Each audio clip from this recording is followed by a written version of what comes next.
The AL Central is the worst division in baseball, and it's not even close. We are approaching the midway point of the season as the All-Star break is just over a week away, and there is not a single team in the AL Central with a winning record. Every other division has at least two teams with a winning record, and most of them have multiple teams over 550.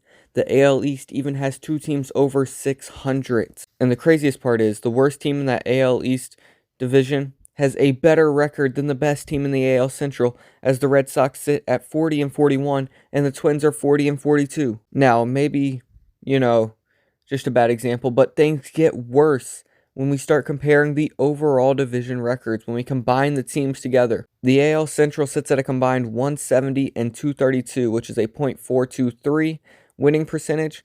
The next worst division is the NL Central, a full 24.5 games better at 192 and 205. That's a .483 winning percentage. The AL West also has a .483 winning percentage and sits at 195 and 208. The other three divisions are all over 500. The NL West is 206 and 196 with a .512 winning percentage. The NL East is 210 and 190 with a .525 winning percentage. And the AL East is all the way at 231 and 173, a .572 winning percentage. Now, when we look at how the division has done against other divisions and their non-divisional series, the AL Central is 26, 58, and 6 with 4 sweeps. In comparison, the Atlanta Braves, one team, we are looking at just one team, has 8 sweeps this season, 5 of which are against non-divisional opponents. So not only are they up in sweeps overall, but they're up in sweeps against non-divisional opponents on an entire division. The Braves also have 19 series wins and just 26 series played. And if you want my honest opinion, I believe that the Braves could probably take down an all-star team from the AL Central. And to prove my point, I've set an all-star lineup, hypothetically, from the AL Central to go against the Braves. You can judge it for yourself, but I'm going to go ahead and break it down for you real quick. And at catcher for the AL Central, we have Salvador Perez from the Royals. He's batting .260 with a .764 OPS. OPS is possibly the most important stat, as it mixes your on-base percentage with your slugging percentage. Basically, how effective are you when you're at the plate? At first base, we have Josh Naylor from the Guardians. He's batting .294 with an .809 OPS. Second baseman, we are staying with the Guardians. Andre Gimenez, .242 batting average and a .682 OPS. On third, another Guardians player, we have Jose Ramirez batting .297 with an .893 OPS. At short, it's Bobby Witt of the Royals batting .244 with a .706 OPS. And left, we have Edward Olivares from the Royals, .255 batting average, .744 OPS. Center Luis Robert has a .270 batting average and an .891 OPS. And right, Matt Vierling of the Detroit Tigers is batting .267 with a .741 OPS. And coming in at DH, we have Eloy Jimenez of the White Sox batting .262 with a .778 OPS. Now, let's go ahead and compare that to the Braves batters over here.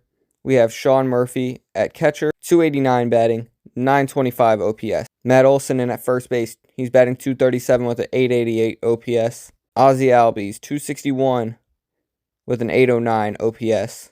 Austin Riley, .265 with a .777 OPS. Orlando Arcia is batting .303. He has a .794 OPS. Eddie Rosario with a .269 batting average and an .818 OPS. Michael Harris in center with a .266 batting average and a .750 OPS. And we have Ronald Acuna Jr. at right field, batting .331 with a .993 OPS. And DHing will be Marcell Ozuna with a .251 batting average and an .825 OPS. So just going through that, the Braves already look much better. But then we get to the pitcher for the AL Central All-Stars. It's going to be Sonny Gray as the number 1 pitcher of the Twins. 2.67 ERA with a 1.29 walks plus hits per inning pitched. Joe Ryan is the number 2, also of the Twins. 3.44 ERA, 0.97 whip. Lucas Giolito of the White Sox is the number 3. He has a 3.53 ERA and a 1.18 whip. And Shane Bieber of the Guardians with a 3.69 ERA and 1.23 whip is their 4th pitcher. On the Braves side of things, we have Bryce Elder with a 2.44 ERA and a 1.13 whip. Spencer Strider with a 3.73 ERA and a 1.11 whip. Charlie Morton with a 3.81 ERA and a 1.48 whip. And the fourth pitcher is going to be Colby Allard with a 0.00 ERA and a 0.86 whip. So I went ahead, calculated the batting average and the OPS for each one of these teams. The AL Central team comes in with a batting average of .266 and an OPS of .779.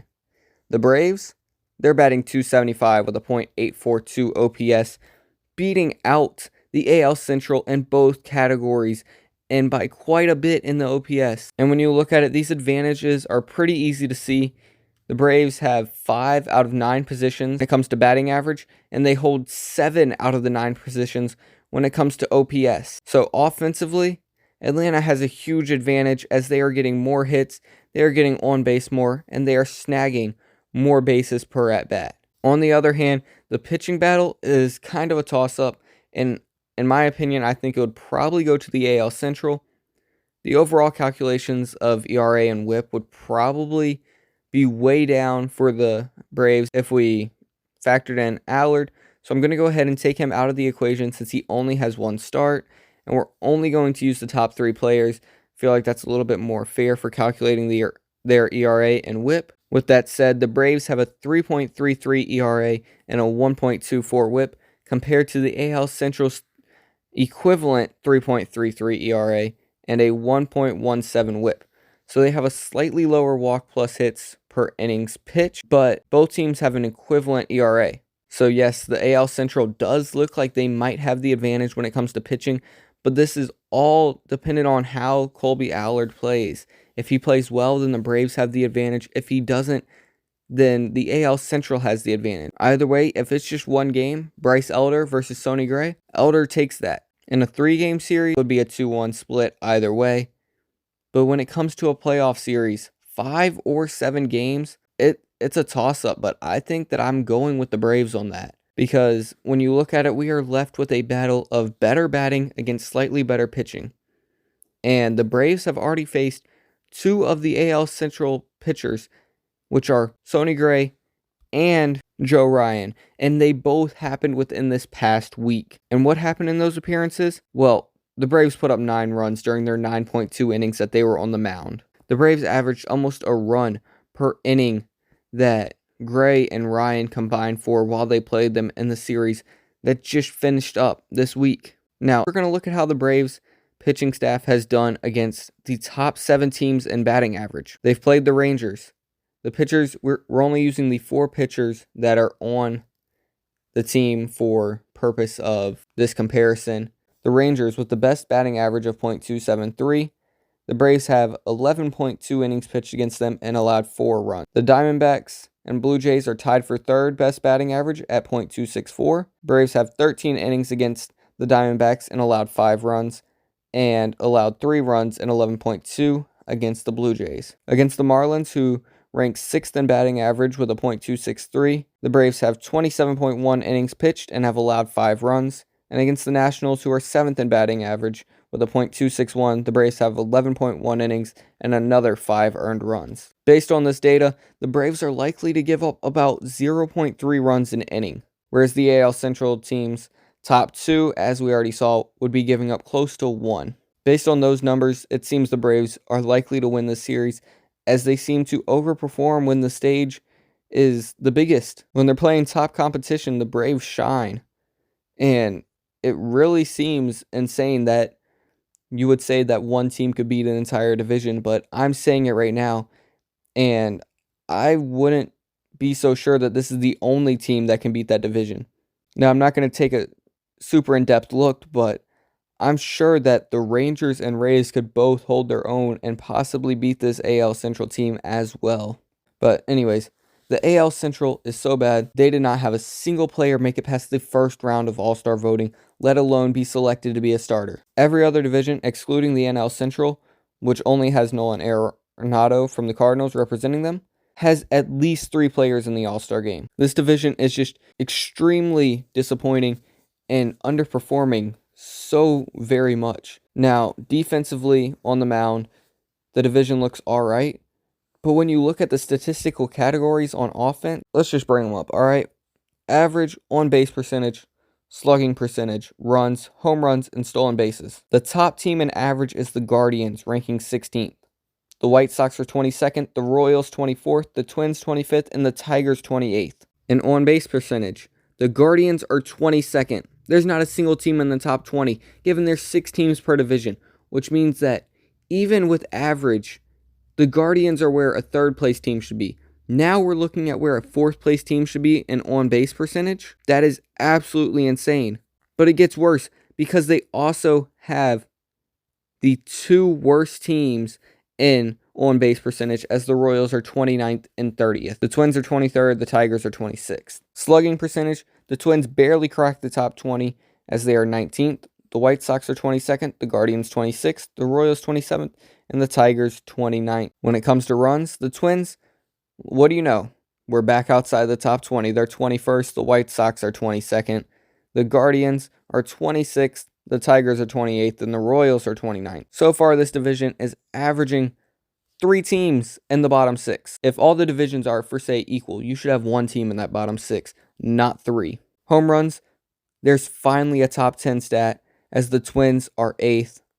The White Sox are 11th, so they're up there too, but the Tigers are 25th and the Royals are tied for 25th. The Guardians are dead last. The Guardians have so little home runs that the Braves have hit more in the past 30 days than they have in the entire season. And then when it comes to stolen bases, there are 2 top 10 teams. The Royals are 7th, the Guardians are 10th, the White Sox 23rd, Twins 28th, and the Tigers 29th. Now, it's no doubt that the AL Central will go down as one of the worst divisions ever if they keep this up. But if they stay on this pace, where will they rank? First, second, or third? Because, there's really only 2 divisions we're comparing them to at this point. The AL Central of 2018 is typically considered the second worst. They have the worst combined winning percentage at a .435, but there was 1 team that was over 500, and that was the Indians. In comparison to that division, the AL Central is worse in both of those categories because they do not have a single team over 500, and their winning percentage is much lower. However, it's very debatable, and it all depends on what you want to focus on when it comes to what's the worst division, because we have to go against that 1994 AL West division. Their best team was 10 games below 500. The Rangers sat at 52 and 62, but the overall combined winning percentage of that division was .437, which is even better than what the AL Central was in 2018. So it's really what you want to focus on. And in my mind, the tiebreaker comes down to the fact that whoever wins the division this year is guaranteed a playoff spot. So that has to make this division worse, because you are getting somebody into the playoffs. Like that's what makes this division really, it's going to be infamous. Bottom line is, AL Central is just a dumpster fire like no other.